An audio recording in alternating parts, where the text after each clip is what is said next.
We're talking about protecting VMs today in a world with ransomware. If you don't know what ransomware is, let's just say it's a thing that's scaring the you-know-what out of IT departments around the world. If you're not scared, you're not reading enough. But the thing about ransomware is that it's a bit unique in the way that sometimes it attacks both the servers and the backups. Sometimes it can attack backups. And so when we talk about that, we talk about the 3-2-1 rule. Molly, what's the 3-2-1 rule? Yeah, 3-2-1 is something we've talked about for a long time. It's the idea of how do you protect your data, kind of the rule of thumb of having 3 copies of your data on 2 different types of media and 1 of them offsite. So really simply, that's a great data protection scheme. And then as you think about ransomware, that 1 copy offsite in particular often is what saves a company's bacon when one of these attacks occur. Yeah, so this is one of those things of everything that's old is new again, right? So, and one of the problems is that it's this little thing over here. This is a tape, which is what a lot of people have moved off of, right? I've always been a fan of tape. I know you guys have been a fan of tape, of course. But how do you protect VMs in a disk-based backup world, Mike? So the thing is, so this is your first copy of your data. And what we want to do is we want to get it off to this first or second media type that's separate to whatever this storage is under here. So your front end storage. Specifically in a quantum world, we have a data mover that's built into the DXI range that uses that as a data mover to move it off into this disk.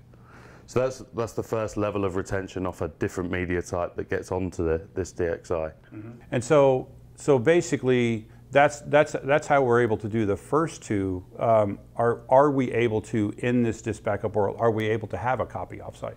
Yeah, absolutely. So this would generally be your 7, 14, 30-day type retention, really short, fast recovery, really high speed recovery, and then we'd run a backup copy or a tape copy job into what we call a tape, which is ultimately an offsite as long as you're taking it offsite.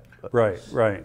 And so how does whatever's happening over here, how does it actually tell the DXI to actually put it on tape? Within the DXI, there is an i6 blade that allows us to run as a tape server and push it off to tape. So it's aware of what's on this disk and pushes it into that tape against the retention. And then from a recovery perspective, if we want to do a high-speed recovery, how do we do that from the front end? So from here, we use something called instant VM recovery, which allows us to mount this disk image as a data store within vSphere. And then what we do is we power that on using our vPower NFS, and then we have our recovered virtual machine, which is now running from this storage in a storage efficient manner.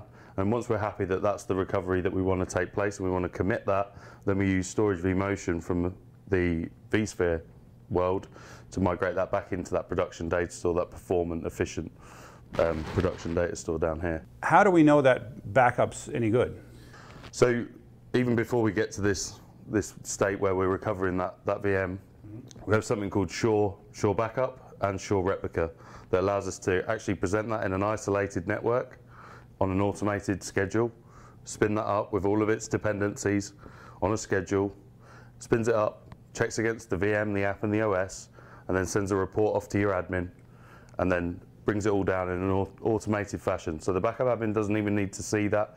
He just sees the backup report to say, this backup is a good backup that we can then pull back when and if we need that. And I heard you have your own rule for that. Yeah, so I guess that adds that 3, 2, 1, 0 on the end. So 0 meaning that there's no errors, 0 errors. Right. So honestly, this idea of automatically verifying a backup, when you guys first came out with that feature, I remember saying I thought it was like the coolest new feature in backup products ever, for the record. So I do love that. So Molly, how does this, what he's describing fit into the overall Quantum portfolio? So Quantum and Veeam have partnered to try to take advantage of all the leading edge technologies that Veeam has written to protect VM environments, to protect against ransomware, tightly tie it with efficient storage. So whether it's deduplication that you want to be able to have great dedupe and great performance, or the piece of starting to migrate the data off to tape, where you have the ability to have that offline, untouchable copy. We embed the Veeam data mover into our DXi appliances to reduce the number of servers, integrate the technologies as closely as possible together, and we can do the same on our tape libraries. So there's been a lot of work done to be able to accomplish data security, data protection, efficiency, and high performance through the partnership. Great, and you're one of the few companies that make a disk appliance that also do tape. So you're able to have, you love this copy. We do, we do. Yeah, you have no problem with this copy, whereas and it really has been a resurgence of tape related to ransomware specifically. When we went to Veeam, we had customers who were coming and saying, you know, I was wondering if there was a place for tape in my data center in the future. Now I know there is because of the need for an air gap. Yeah, because ransomware, bad. Yes. All right. Well, there you have it, the importance of air gap and fast recovery in a ransomware world. Thanks for watching.